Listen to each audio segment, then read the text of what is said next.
verse 32 hanggang verse 37. Ito po yung sinasabi. Now, the full numbers of those who believed were all of one heart and soul, and no one said that any of the things that belonged to him was his own, but they had everything in common. And with great power, the apostles were giving their testimony to the resurrection of the Lord Jesus Christ, and great grace was upon them all. There was not a needy person among them, for as many as were owners of lands or houses sold them and brought the proceeds of what was sold and laid it at the apostles' feet, and was distributed to each as any had need. Thus Joseph, who was also called by the apostles Barnabas, which means son of encouragement, a Levite, a native of Cyprus, sold a field that belonged to him, and brought the money and laid it at the apostles' feet. Ito po yung buhay na salita ng ating buhay ng Diyos. Tayo po ay lumapit minsan pa sa Diyos sa panalangin. Aming Diyos na banal, sandaling ito, kami ay minsan pa na lumalapit sa inyong biyaya, Panginoon. Lord, aming dalangin, as you prepared our hearts through the opening prayer, through the singing of your word, and through the reading of your word.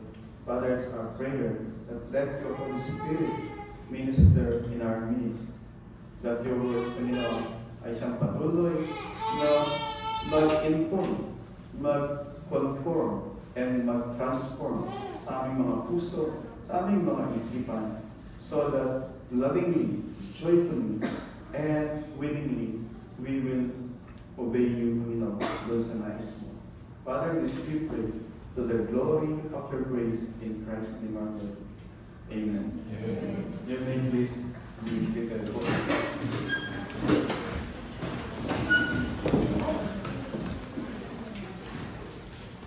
Yung title po ng ating mensahe, The Believers of the First Church. The Believers of the First Church. Believers ng unang church, di ba? Naalala natin, merong first message, first church, first sermon, and ito actually is parang tingin natin almost second part. Merong preaching dati na yung characters, yung traits or marks ng unang church. Ngayon is yung mga early believers naman. Tingin natin yung after ng Pentecost, so mula 150, suddenly nag-multiply sila, 150 plus 3,000. And then, 5,000. Mga kalalakihan lang yun. Hindi pa kasama yung mga kababaihan, hindi kasama yung mga anak nila.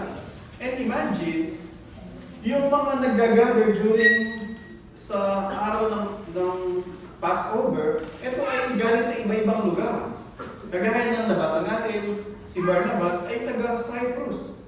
So sila ay mga Jew, but then they were living in various parts of the world. And during Passover, sila ay bumibisita sa Jerusalem para i-celebrate yung Passover. But then nung nag-preach yung 150 or at least some of the 150 sa pangunan ni Pedro, ni John, sabi doon, marami yung mga na-convert. At sabi nga natin, by this time, perhaps around 15,000 at least. And imagine mo, dati 150, they can be contained doon sa upper room, di ba? 150, nandun lang sila sa upper room. And they have 15,000. Imagine mo yung mga tao na to, nandun sila, example, sa ibang lugar, and then ayaw nila lang umuwi doon. Bakit? Kasi pag uwi nila doon, walang church doon. So gusto nila manatili sa Jerusalem. And because of that, of course, wala silang kabuhayan dito sa Jerusalem. Kasi livelihood nila nandun sa lugar na kung saan sila nanggaling. And perhaps makakahanap naman sila, but during that time, tingnan natin na that time is pinapersecute yung mga Christian. it will be difficult for them to find yung trabaho doon sa mga sasalan doon.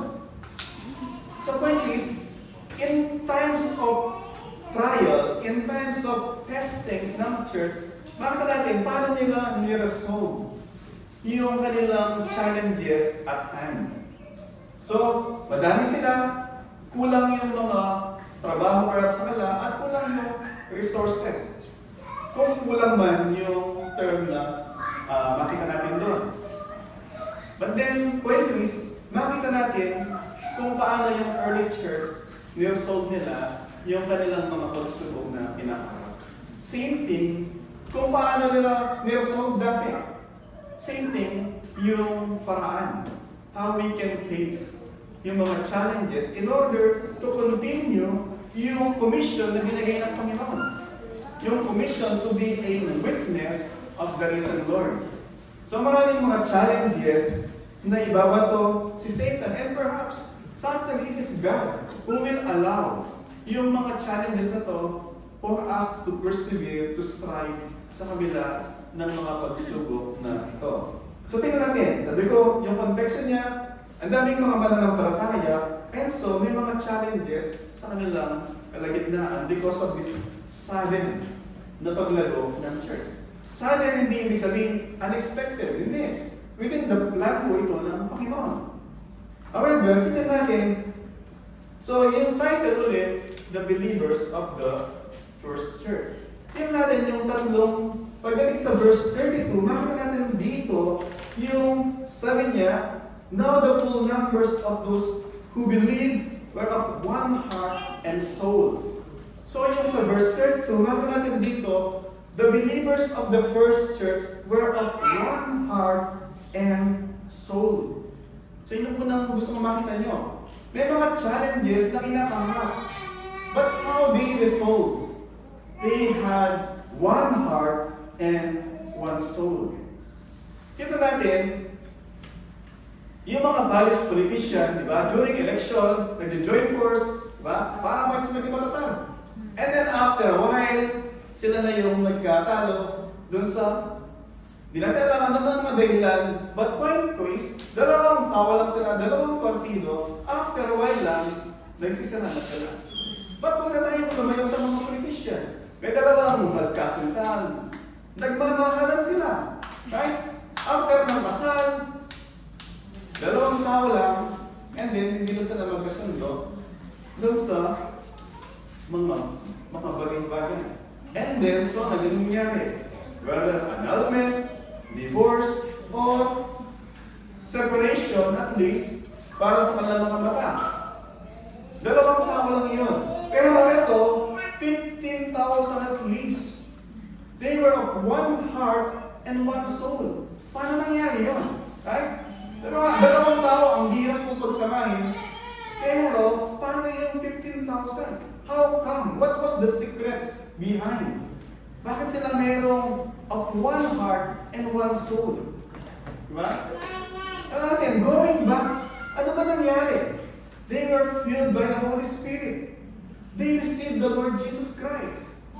So the only possible answer of their unity, or their oneness of heart and oneness of soul is because number one, they have common Savior.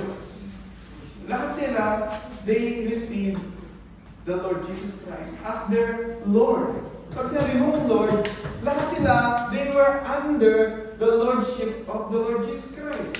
Ibig sabihin, ang Panginoon, siya yung kanilang master. Kung ang Panginoon ang kanilang master, lahat sila nagsasubmit doon, kung ano yung gusto ng master nila, yun yung kanilang susundin. Sa kanilang buhay at sa buhay ng church. Sa buhay at sa practice ng church. Sinusunod nila ano yung gusto ng Panginoon. Hindi yung gusto ko lang. Kasi kung yung gusto ko lang, iba yung gusto nyo, magsasabong po tayo. Ganun yung mag-asawa. Diba? Yung mag-asawa, hindi. Ito yung gusto niya. Ito yung gusto. Minsan nga, color lang ng kortina, nag-aaway. Color ng pillow, di ba? Yung color ng plato. Minsan, color ng buhok, di ba? Nagtatalo, wala nang magawa. Pag-uwi ng bahay, may kulay na.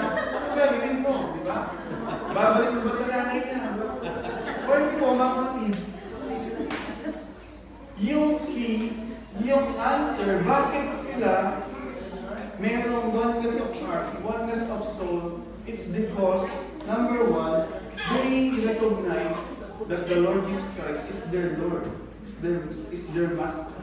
Yung kanilang Master. So, unang makita natin doon, yung unang church, sila ay may pagkakaisa sa kanilang puso at sa kanilang kaluluwa dahil meron silang common Lord and Savior. Amen. So, gusto ko natin magkaroon ng pagkakaisa, mag-submit tayo lahat doon sa nais ng Panginoon. Sad, di ba? May mga churches, they started strong, sweet, harmonious. But then, yung pastor, nagsimula ng, minsan actually, hindi naman yung pastor yung nag-aaway eh. Yung mga sa congregation, may magsusulsol na, Pastor, buti ka pa, di ba? Nagyayaya ka na mag-swimming.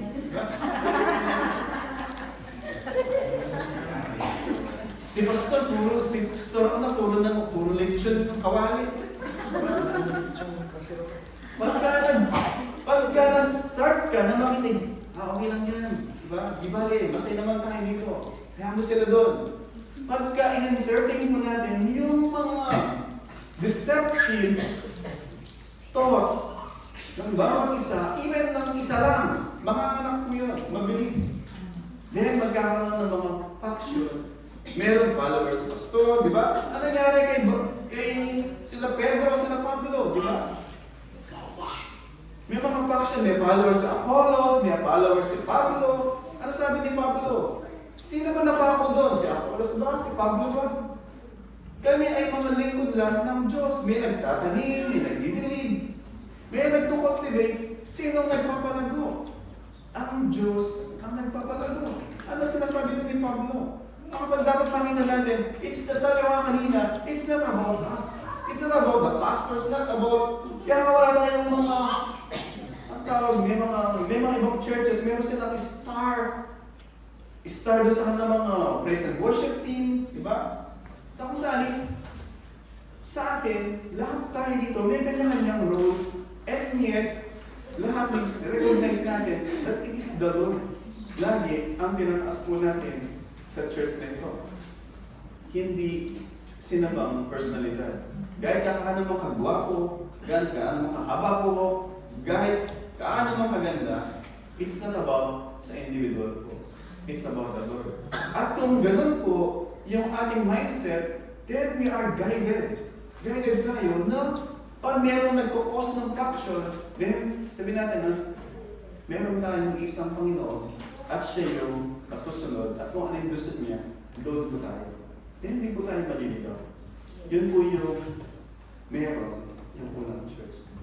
They have one Lord, one Savior, and then makita pa natin dito yung pangalawa, pagdating sa verse 33, sabi doon,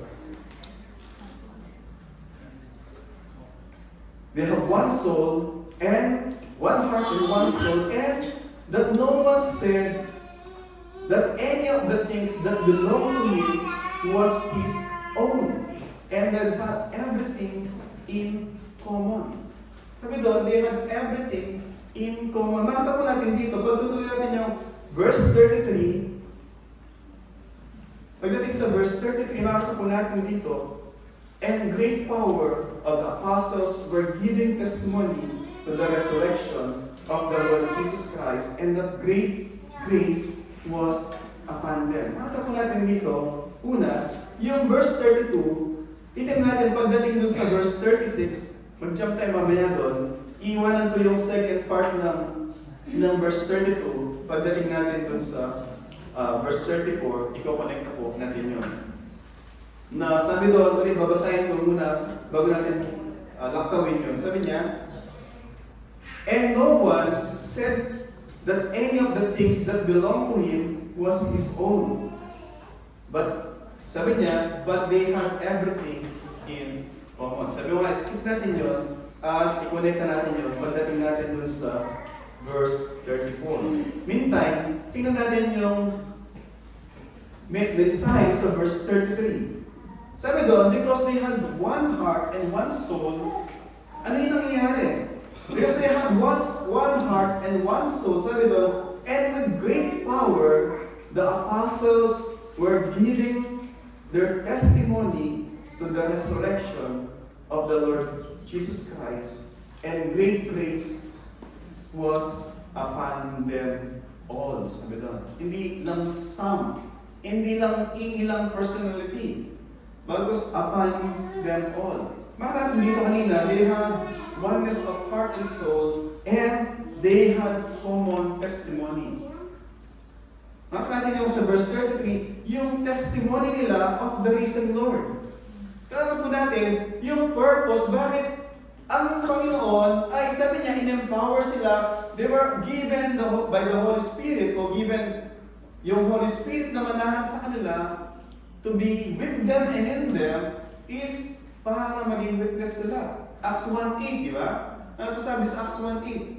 Remain in Jerusalem, and you will receive power when the Holy Spirit has come upon you.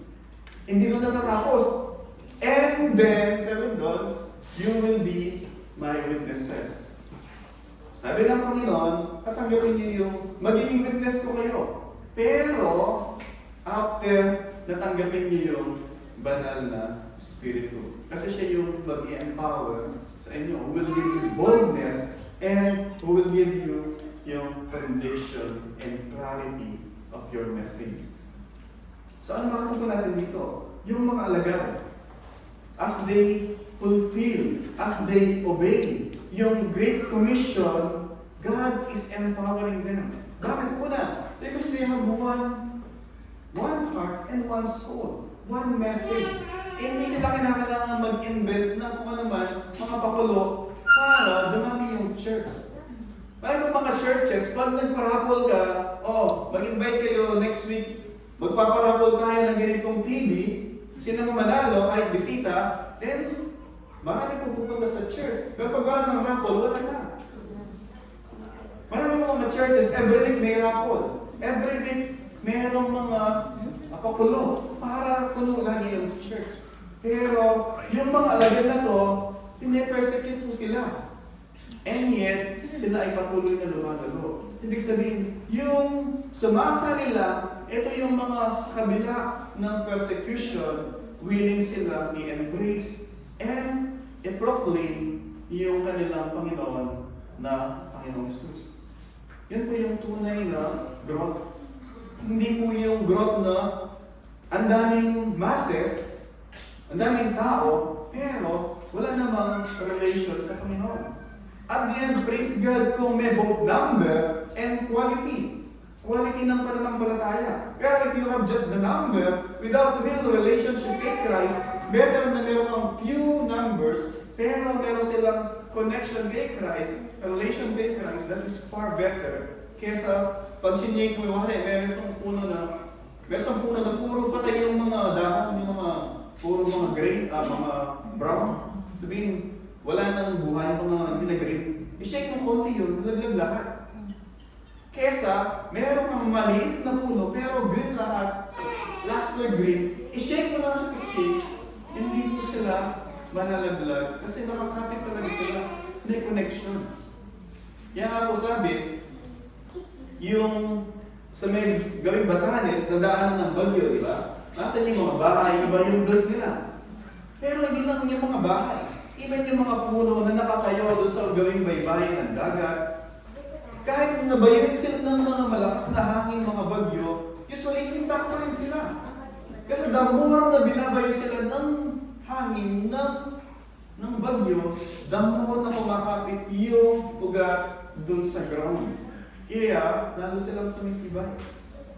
Pwede po natin, mga kapatid, uli, yung mga unang mananampalataya sa unang church, hindi lamang sila nag-possess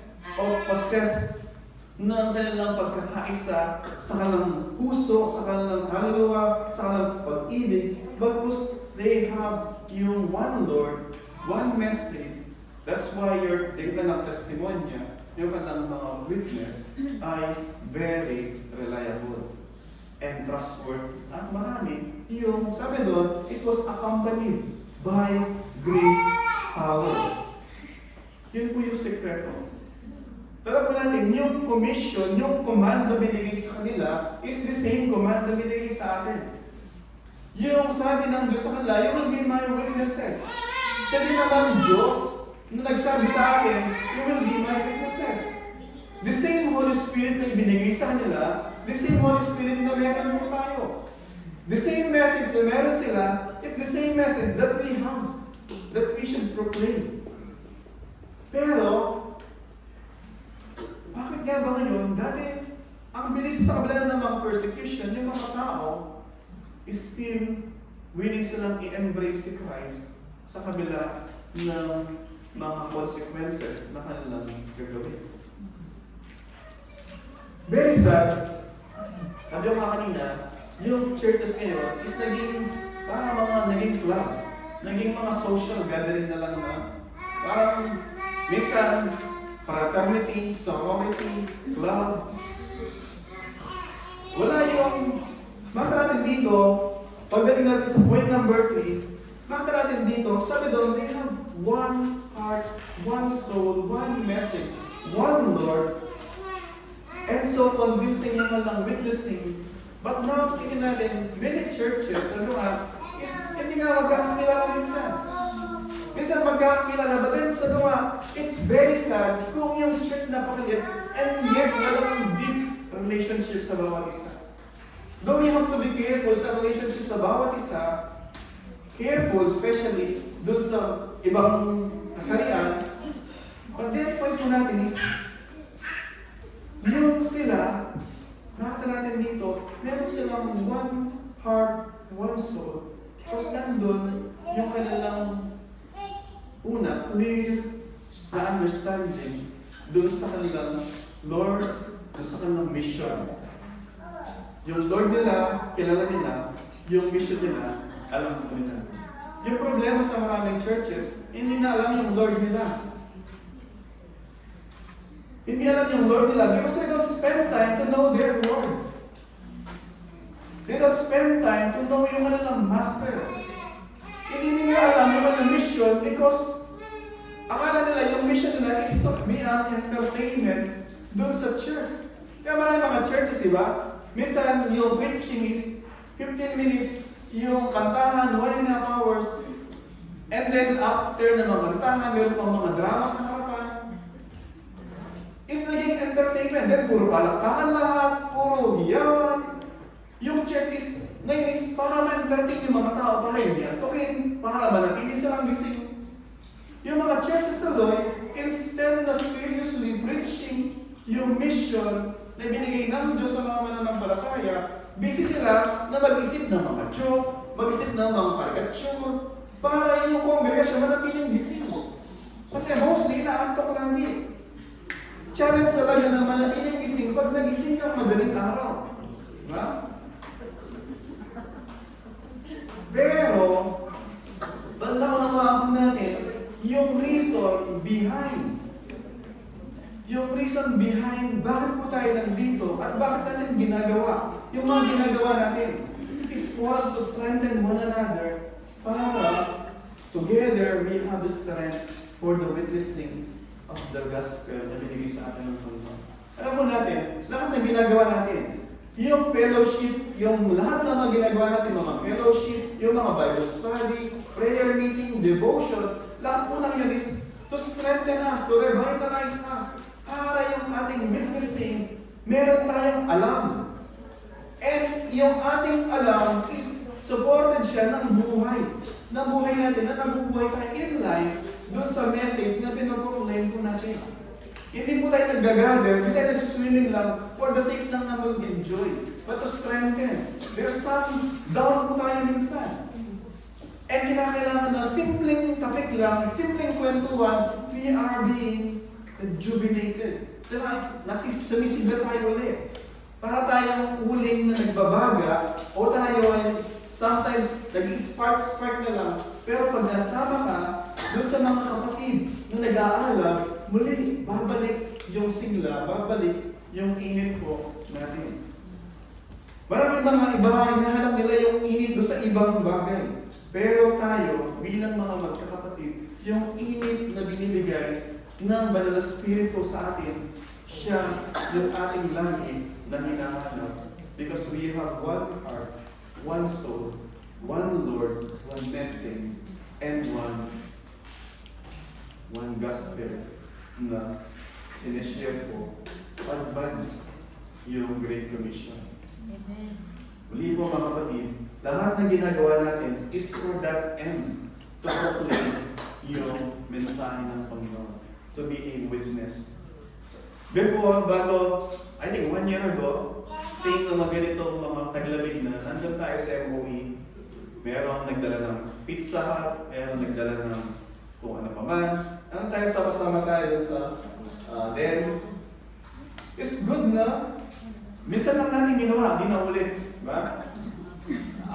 Ang intention natin no, is, yes, kakain tayo doon, lagi naman tayo kumakain. Kila Pastor Long, dito, di ba? Sa IKEA.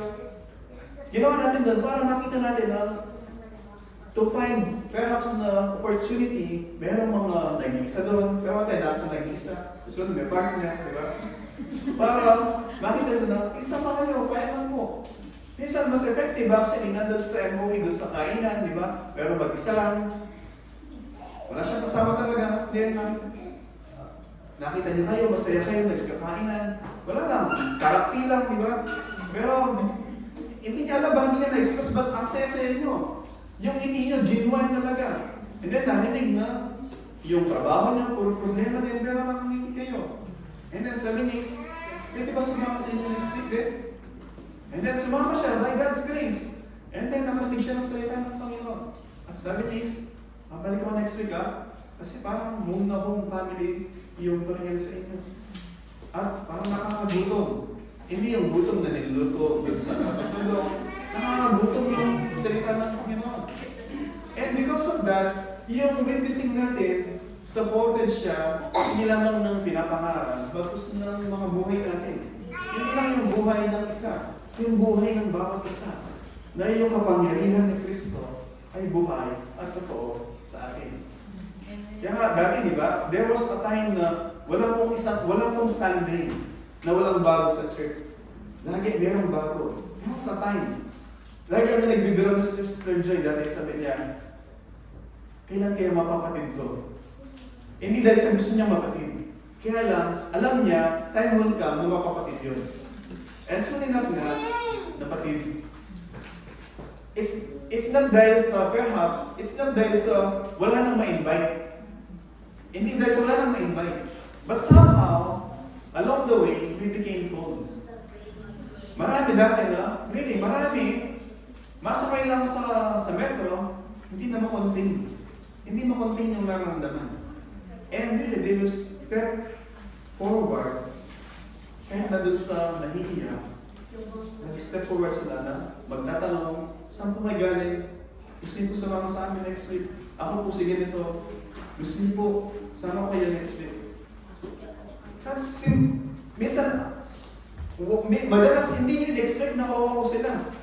Pero ginawa niyo lang, just alam niyo na, perhaps kasama pa ng Panginoon.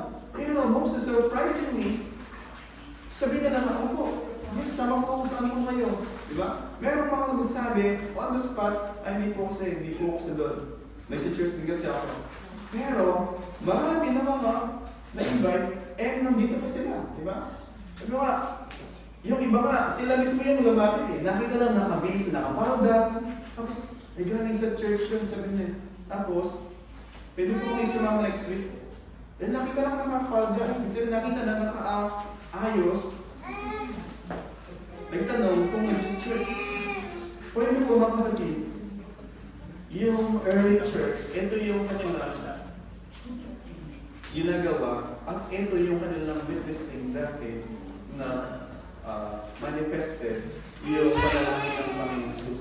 Sabi ng Panginoon Jesus, pagkitin natin sa John chapter 17, pero basahin po sa John chapter 17, na panalangin ng Panginoon Jesus. Ito po yung panalangin ng Panginoon Jesus, panggitin po. Sabi niya, simulan ko sa verse 9.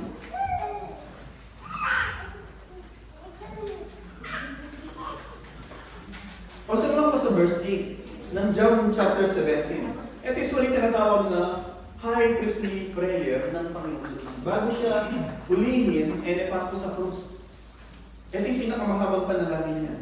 Sabi sa verse 8, I have given them your words. Yung I have given them, ang Panginoong Jesus, talking sa Diyos Ama. Sabi niya, I have given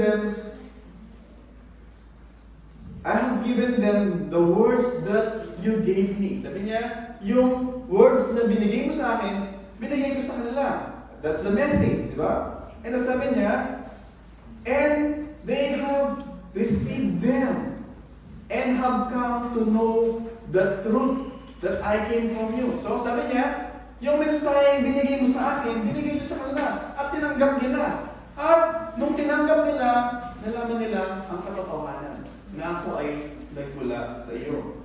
Sabi ng Panginoong Jesus. And they have believed that you sent me. Verse 9, sabi niya, I am praying for them. I am not praying for the world, but for those that you have given me. Ano sinasabi ng Panginoon Jesus?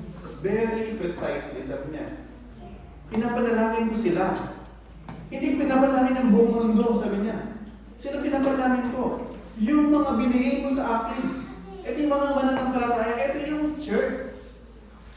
I'm not praying for the world, sabi niya. So the Lord Jesus Christ prayed for us. And then, sabi niya, hindi ko siya nagtapos, sabi niya, however, mag-jump po ako dun sa, pagbabasahin niyo, babasahin niyo your own, sabi niya sa verse 11, hindi ko pinanalangin na kunin mo sila sa sanglibutan, pero i-protectahan mo sila, i-preserve mo sila, abang sila ay nasa sanglibutan, because they will be a witness. Pero, pagdating dun sa verse 20, gusto niyo pong marinig niyo to, loud and clear, verse 20. Sabi niya sa verse 20, I do not ask for this only.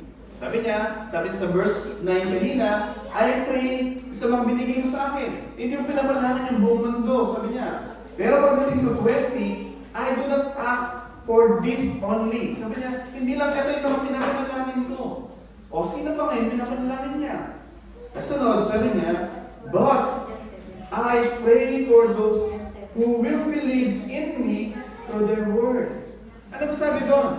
Pinapanalangin ko yung mga magiging mananampalataya when they spread the word.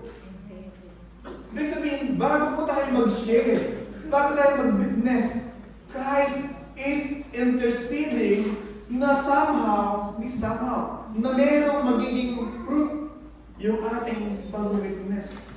Yun yung pinanalangin ng Panginoon Jesus. I pray for them, sabi niya. And then, sabi pa niya, pagdating sa verse 21, sabi niya, that they may all be one. Sabi niya, yung panalangin ng Panginoon Jesus, that they may all be one. Hindi uniformity. Meron mga churches, di ba? Uniform sila. Ano uniform? Palda lahat, yung babae, yung mga lalaki, may pagbata. Uniformity po yun, hindi po yun unity. Magkaiba po yung unity sa uniformity. Yung uniformity is superficial, external. Para mga army, di ba? Lahat ng cut, di ba? Parang ganito buhok lahat, di ba? Pero, tawag po doon, uniformity. Pero yung unity is in heart and soul because of what Christ has done. So yun po mga kapatid. So makita natin ulit, they have one heart, one soul, and yung kanilang witnessing is powerful because it's empowered by the Holy Spirit. Because, sabi nga natin, they have yung kanilang one heart and one soul. And then yung point number 3, nakita natin dito, babalikan natin yung second part ng verse 32. Ulit sabi sa second part ng verse 32, and no one said that any of the things that belonged to him was his own. Sabi nila is, wala ni isa sa kanila na nagsasabi na yung kanilang mga personal belonging ay mga para sa kanila lang. But kung sabi niya, but, yung word na but, mahalaga po yun doon, sabi niya, but, But they had everything in common. Then tuloy natin yung verse 34. There was not a needy person among them. Sabi niya, wala daw needy person among them. Yung kung ibig sabihin na walang may pangangailangan sa kanila. Yung point mo doon na there was no needy person among them, hindi ibig sabihin na wala sa kanilang may pangangailangan. Hindi yun. Bagkus wala sa kanila na nanineglect. Lahat ay na-address yung need ng bawat isa. Uli po, yung pagdating sa verse 34, sabi niya, there was not a needy person among them. And then sinabi niya yung kisunod, bakit? For as many as those who were owners of lands or houses sold them and brought the proceeds of what was sold and laid it at the apostles' feet. Ulit, ang nga po kanina, hindi ibig sabihin na wala sa kanila na may pangangailangan. Hindi yun. Point is, yung bawat need ay na-address. At hindi sila ina-address lang ni Apostol Pablo, ni John. Actually, wala pa si Pablo by this time. Di pa siya man ng pagkaya. Si Pedro. Point po natin is, meron mga need. However, since they had one heart and one soul, and sabi doon, yung bawat isa na may mga property. Wala nagsabi sa kanila, hindi, akin lang to. Alam nila. Bago sabi doon, they had everything in common. Hindi ibig sabihin doon, yung bahay ko ay pag-aarinin ninyo. Hindi ganon. Yung key na makita natin dito, para ma-address yung need. Merong need. Reality na may need. Pero paano nila in-address? Sabi ko kanina, di ba? Kung paano nila ginawa dati, makita natin para the same apply natin yung application sa ating kapanahonan. Because they have the same gospel, the same commission, the same Lord, the same Holy Spirit, and the same task. So ano po yung nangyari? So anong main need? Sabi doon, ano yung ginawa nila? For as many as owner of, gusto kong i-note nyo, lands. May S sa dulo. Lands, di ba? And houses, sabi doon. Ibig sabihin, mga kapatid, hindi binenta, meron akong bahay na isa. Hindi ko binenta yung bahay ko para yung mga anak ko, tumira sila sa kalsada, para merong resources yung church. Hindi ko gano'n. Meron iba sa kanila, meron tatlong bahay, dalawang bahay. Yung isa is bakasyonan lang. Bakasyonan ko lang naman to. Hindi naman necessary. So, may pangkailangan yung church. Sabi is, binenta yung extra at yung extra na yun, binigay sa church para matugunan yung pangangailangan ng lahat. Yun po yung ginawa niya. Ulit, it's not yung benta mo yung bahay mo para tumira ka sa lansangan. Hindi yung may negosyo ka, benta mo negosyo mo, kahit mamatay na yung mag-anak mo dahil walang makain, hindi po ganon.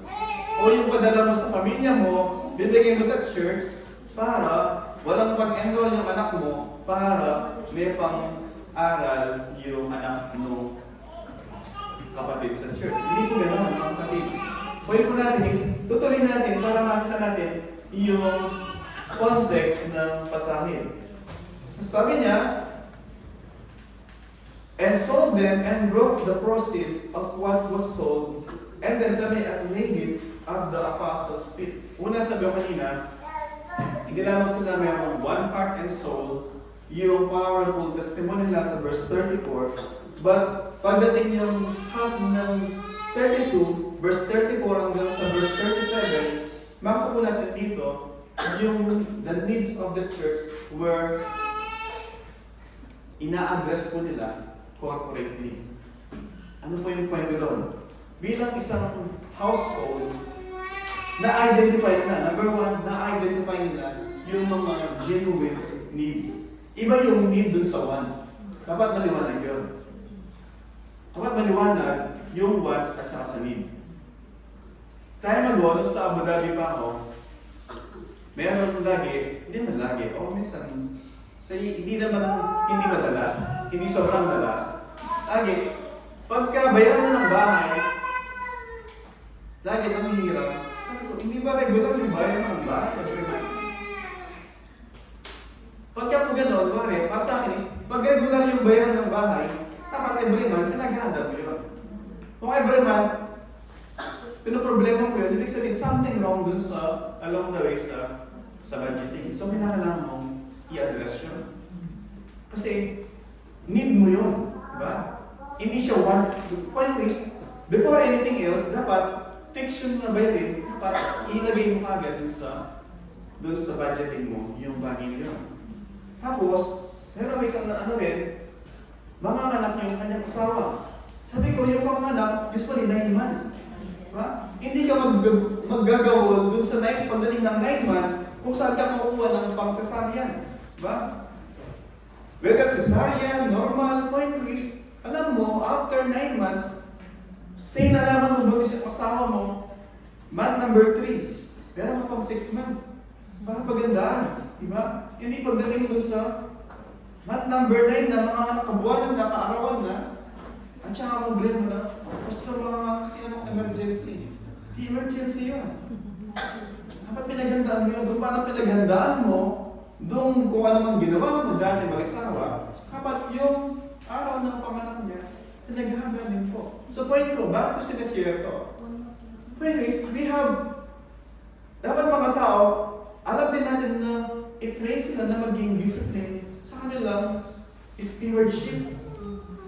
Hindi every time po na yung mga mag-anak natin, minsan nakalungkot, di ba? Yung example, may pamilya kayo, tipid na tipid kayo, and then isang ni pinsan, ni tito, ni tita, tapos di mo napadala, di ba? Si anak parang nakapag-abroad lang. Diba? Minsan lang ako hingi, minsan every month lang pala, di ba? Minsan lang pero every month. Minsan lang sa isang buwan hindi pa may mauuwan, di ba? Tapos, sabi nga, isang taon, binibigyan mo every month, minsan lang na hindi ka naka-oo kasi may pangailangan ka, isama ka na, di ba? Point ko mga kapatid, identify natin yung will need at saka yung wants. And yung mga tao, we have na matuto sila magkaroon ng discipline in managing yung kanilang resources o i-manage sila yung kanilang stewardship dun sa kanilang mga resources na pinagkagawa ng Panginoon. Same din po sa atin. Kaya po binigyan tayo ng wisdom. Pero lagi sinasabi sa pastor daw, di ba? Pag meron laging hihingi ng hihingi, bigyan mo pang lingwit. Di ba? Tama. Kaso yung dati nabili yung pang lingwit, sabi niya, wala namang ilog sa atin. Wala namang fish pan sa atin. Binigyan talaga pang lingwit, di ba? So, and then sabi niya, point mo natin mga kapatid, bakit natin dito, first, they identify yung need. And then accordingly, hinahanapan ng appropriate na lunas yung mga legitimate na mga need. Pero bakit natin dito, sample, bakit natin dito? So, may mga nagbebenta, sabi doon, di ba? May nagbebenta ng bahay, ng lupa, and then dinadala sa mga apostol na sila yung bahalang mag-appropriate ng mga pinagbilan. Bakit natin dito, wala pong ganito. Wari. Tuloy natin si Barnabas at Joseph. Thus Joseph, who had also called by the apostles Barnabas, which means son of encouragement, a Levite, native of Cyprus. Cyprus siya. Siya ng Hudyo, pero taga-Cyprus. Kaya ni Pablo, di ba? Siyang Hudyo, pero pinanganak sa Tarsus. So, eto, taga-Cyprus naman. Sold a field that belonged to him and brought the money and later the apostles to it. Hindi ganito yung ginawa. So, maging maliwanag.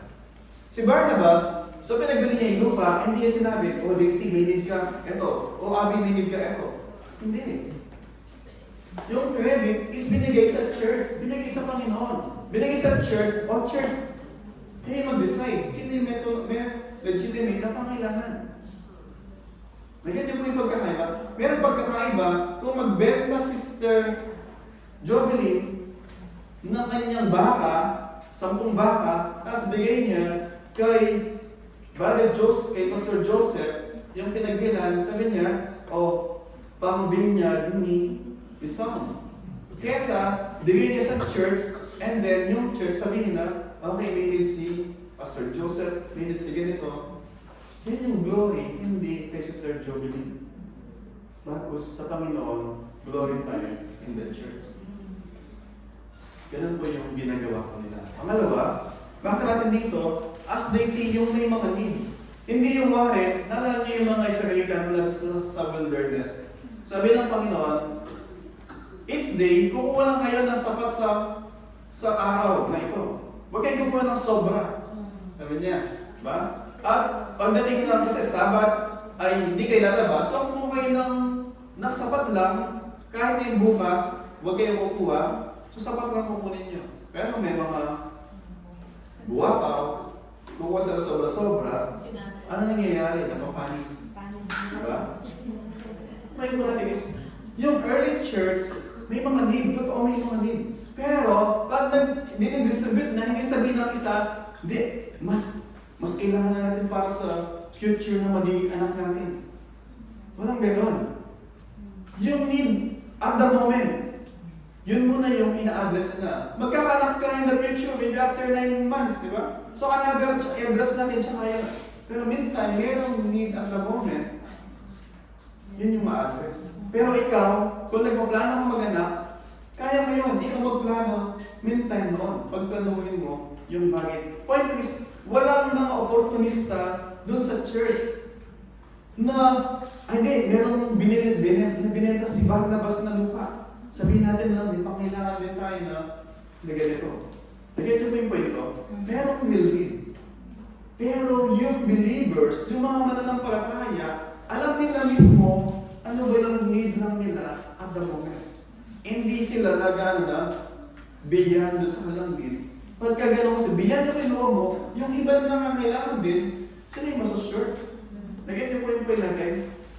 Ganun mo yung attitude ng unang church. May need yung bawat isa perhaps. Pero, kung ano lang muna yung need nila, yun yung ina-address. Yung bukas, at saka natin intindihin yung bukas. Sabi sa prayer meeting, di ba? Give us this day our daily bread. Hindi yan pang 9 months na, di ba? Sabi sa tanang Panginoon, yung trouble para sa bukas is 2 months. Yung trouble for today is 2 months for today. Yung trouble para bukas, hindi ibig sabihin na hayaan mo na yung problema bukas. Point is, mga kapatid, God is faithful, sabi kanina. Maka natin dito, as the early church manifest yung kanilang oneness of heart, oneness of soul, with one gospel, one Lord. Maka natin yung powerful testimony nila sa outside. Because, una, yung testimony nila inside ay nakikita. Yung mga nasa labas, makikita nila kung ano nasa loob actually. Pag nakita nila yung mga wala sa loob, sila nga plastikan eh, chinichisbis nga si ganito doon eh. Tapos invite, invite mo ba yung mga kasama nyo sa ano? Yung sa MOA kayo? Pero pagka kayo lang na pinagchichisbisan nyo yung iba sa church, paano maniniwala yung mga tagalabas? Kung yung sa loob, nagbabanatan, di ba? Sa ngayon, yun ang nagbabanatan, nagtatalupan din. Tinatalupan ng buhay, di ba? Kung yung mga kapatid, yung early church, nandun yung malasakit sa bawat isa. Nandun yung pagmamahalan. Brotherly love. Sisterly love. Hindi yung romantic love. Yung brotherly love, sisterly love. Diyan, bakit natin? And so, yung powerful testimony nila ay kita both sa loob at saka sa labas. No wonder, ang bilis nilang nag-glorify. Yung kanilang testimonya as they witness is powerful. Number one, because God is pleased. Sabi doon, grace ay powerfully na nagmamanifest. Sabi doon, and the Lord Jesus Christ, and great grace was upon them all. Sabi sa dulo ng verse 33. It is still the Lord who was pleased. As the Lord is pleased doon sa kanilang testimonya sa loob, para itong ilaw na hindi mo masukluban ng kahit man ano, natakpan mo siya, yung ilaw, yung liwanag, nagpupumilit na lumabas para magbigay ng liwanag doon sa mga nasa paligid nito. Ganun din po sa atin. Pagka yung pag-ibig natin sa bawat isa, yung malasakit natin sa bawat isa, ay nakikita sa loob, you cannot help but yung mga nasa labas din, nakita po nila. Isang challenge sa ating mga kapatid, in life dito, una, siguro, tingnan din natin mga sarili. Paano natin mapapakita, personally, individually, yung love and care natin sa bawat isa. Simple lang po, bigyan ko ng simpleng mga test. Bibigyan ko na ng mga simpleng test. And then, kayo yung mag-grade sa sarili nyo. Okay, you can grade them very simple po, number one. Number one, sa isang linggo, meron ba kayong kinumusta, tinawagan ng isang kapatid? Meron ba kayong tinawagan, kinumusta ng isang kapatid? At meron ba kayong nakumusta na, how can I pray for you? Sabi nga, let's go deeper. Hindi lang yung mag-message na merong common na, sabi nga kanina, di ba? Common na question, may common na answer na. Copy and paste sa lahat, di ba? It's okay na kung same lang ng pangumusta, but then, merong follow-up. May follow-up ng question. Kumusta kayo ni Adeline? Di ba? Kumusta kayo ni... Kumusta kayo ng deeper? And even, minsan, sabi nga, sometimes, pagka dito lang, shallow yung usapan natin. Or even kila pastor doon. Pero pagka in-invite mong, wari, try nyo. Pwede possible na ganito. Sa isang buwan, sumasaw tayo ng minsan. Budgetin nyo na, this month, i-date ko si ganito. Pag lalaki kayo, huwag kayo mag-date ng babae. Kung may asawa kayo, isama nyo yung asawa nyo. Na, kung mag-asawa kayo, wari, gusto nyo mag-date ng... Huwag kayo mag-iwalay mag-asawa na si ganito, i-date si ganito. Hindi ganun. Kayo mag-asawa, o pag babae, okay lang na i-date yung isang babae sa church. Pero yung lalaki, huwag kayo mag-date ng isa lang na babae. Okay po, maliwanag ko yun. So, ganito gawin po natin. Okay. Next month, budgetin ko ng 50 dirhams. I-invite namin si Sister Jovelyn na mag-date. Magnataon na kami sa Karakti, and then French fries. Diba? Then, kumusta lang? Sis, kumusta yung mga anak mo? Sis, ano bang plano mo sa buhay? Sis, kailangan magpapabaptize. Sis, naunawaan mo ba yung gospel? Those are real questions. Kasi they must be addressed intentionally. Sino magtatanong? Papabayan niyo lahat sa pastor, ganun ba yung hindi ka lahat, diba? And then inisip pa lahat, diba? Ang daming inintindi. Pero sabi nga, pagka tumulong yung bawat isa, at the end, actually, it's the church yung kinomission ng Panginoon, hindi yung pastor lang. Hindi yung mga 12 apostles lang. Yung church po yung kinomission. O sa point ko po, challenge is, magsahod, alam niyo sa sahod kayo, magtabi kayo ng 50 dirhams. Kung 25, 25. Kung pangkarapti, point is, make an intentional effort na mag-date at least ng isa. Hindi marami, isa lang. Kung gagawin natin lahat yun, I guarantee na nakumusta natin yung bawat isa. Marami sa church, hindi natin nakakumusta. Kasi iniiwan lang natin sa mga pastor. Meron tayong mas sariling grupo, di ba? After ng church, may grupo tayo doon sa, may grupo dito, may grupo doon. So, okay naman. Praise God, edifying.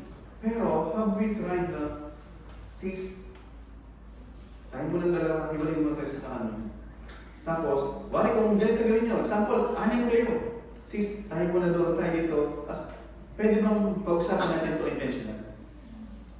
Intentional. Kasi hindi, kung magkukumusta na kayo na kwentuhan lang, you have to be intentional. Sis, kumusta? Mahal, pag-usap niyo sa Ate Ruby. Sample, si Ate Sylvia, sinabihan sa Ate Ruby. Sabi niya, Barbie, kain tayo. Tapos, so, alam na ni Ate Ruby kung ano yung magiging topic. Diba? So, si Ate Sylvia, alam na rin niya. Oh, Barbie, dalawang taon niya na sa church.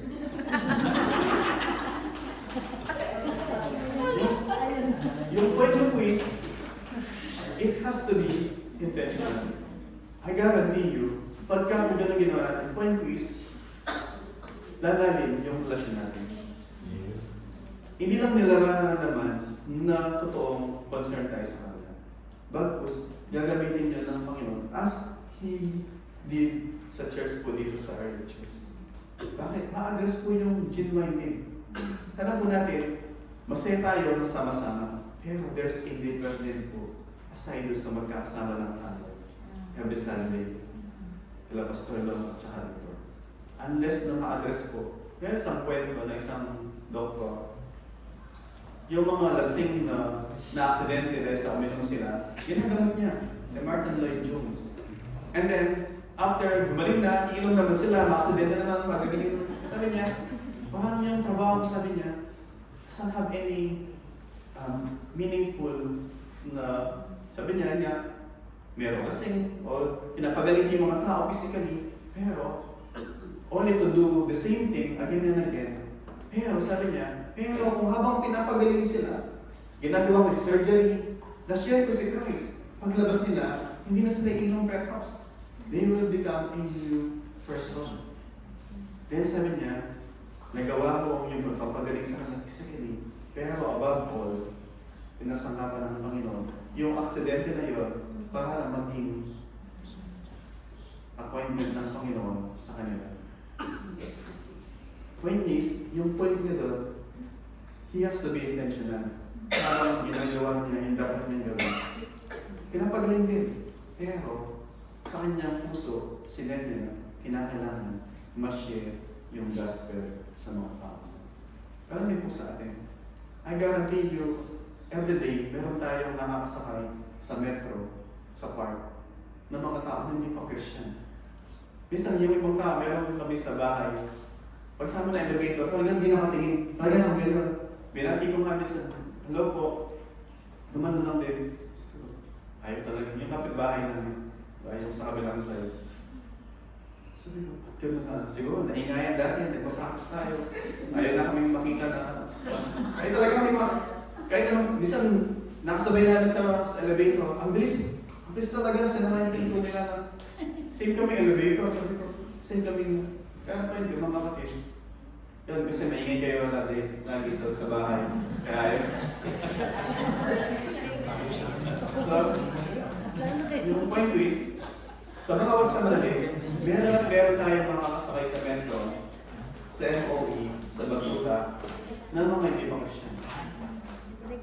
Yung pag-convert, hindi natin yun responsibility. Kasi hindi natin kaya mag-convert.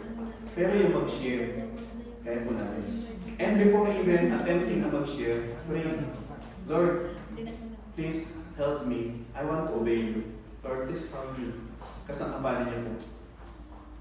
Mag-respond sila na hindi, Lord, kayo na po bahala. Pero Lord, gagawin niyo to para sa inyo. Yun po nawa yung maging church tayo na yun yung marka po natin. Church na sa loob, nandun yung pagmamahalan. At sa labas, nandun yung consistent na pagnanais natin na maging witness sa labas. Let us all stand po and let's do it. And as we prepare our hearts po sa closing prayer, I encourage you na kung kayo po mismo ay may mga challenges sa ating mga buhay, may mga pagsubok pa na pinagpapray natin na surrender natin sa Panginoon. Yes, once again po, sa sandaling ito, bago tayo mag-benediction, let us surrender yan po sa Panginoon. Sa sarili po natin, hindi po natin kaya. But we need God's grace na makaya po. Perhaps mahirap, pero at the end, it's worth it po. Yung decision na gagawin natin, it will please yung Panginoon. Kahit na sa sandali, masaktan tayo, pero at the end, yung nais ng Panginoon, it is for our good po. Let us come to the Lord po at makapag-usap po tayo sa Kanya. At even yung iba po, ano ba yung nais ng Panginoon na gawin natin in light of the message that we receive.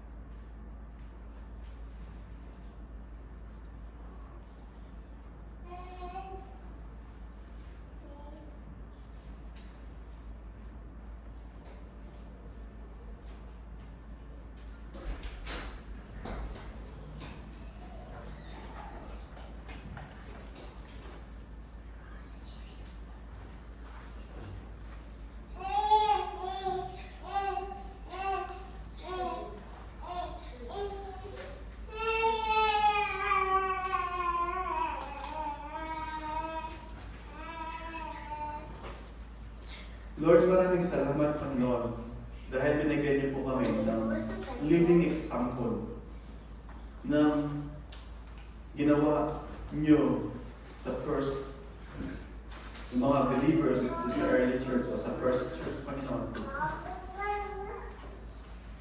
Upang hindi namin kinakailangan o re-invent, Panginoon, kung ano dapat namin gawin sa aming kapanahonan to address yung mga need. At even, Panginoon, kung paano yung mga dapat namin gawin para ipakita yung tunay na pagkakaisa sa church. Pagkakaisa, dala ng Banal Espiritu. Pagkakaisa na nagkakaisa kami sa Lordship ng Panginoon Jesus. Na kami lahat kinikilala siya bilang ating Panginoon at tagapagligtas. At kinikilala din namin yung pangailangan ng bawat isa. At nandun yung pagnanais na sa bawat mga pagpapala na amin tinatanggap that you have told us to be faithful stewards, Panginoon, not just for our need, but even for the need of our brothers and sisters, Panginoon. Lord, above all, lahat ng ito, Panginoon, ang nais mo as our witnessing insight, Panginoon, is genuinely manifested sa bawat isa. Ganun din po, Panginoon, na makikita ng mga tao sa labas, Panginoon. That's only possible because of you, Panginoon. And so, Father, people will praise you. People will glorify your name, Panginoon. Dahil sa mga kahanga-hanga na mga gawa niyo sa buhay ng bawat isa. Mga ordinaryong mga mamayan, ordinaryong mga men and women, Panginoon, but empowered by the supernatural God na yung testimonya namin, Panginoon, individually and corporately, Panginoon. Lord, pwede pong gamitin para dun sa mga tao na makakita, Panginoon, na mga gawa niyo sa aming buhay. That they, Panginoon, would want to experience the power of the Lord na sumasa amin. Father, thank you so much, Panginoon. And if there are among us, Panginoon, sa kalagitnaan namin, Lord, na kayo nakakabasa ng mga puso, that they need to surrender, Panginoon, yung dapat may surrender. Father, help us, Lord, to do it, though mayroong pain sa simula, but at the end, Panginoon, if it's your will, Panginoon, ang aming gagawin, Lord, there is joy eternally in your presence. Father, thank you so much. Help us kung paano kayo mag-glorify sa buhay ng inyong mga anak, sa buhay ng inyong blessing. Ang nais namin sa lahat ng ito, Panginoon, bawat tao, even not just yung church na Panginoon, magpupuli sa kamang-kamang mga gawa niyo sa buhay namin mga anak. Maraming salamat po. And now to Him who is able to keep you from stumbling and to present you blameless before the presence of His great glory with great joy. To the only God, our Savior, through Jesus Christ our Lord, be glory, majesty, dominion, and authority before all time and forevermore. Amen.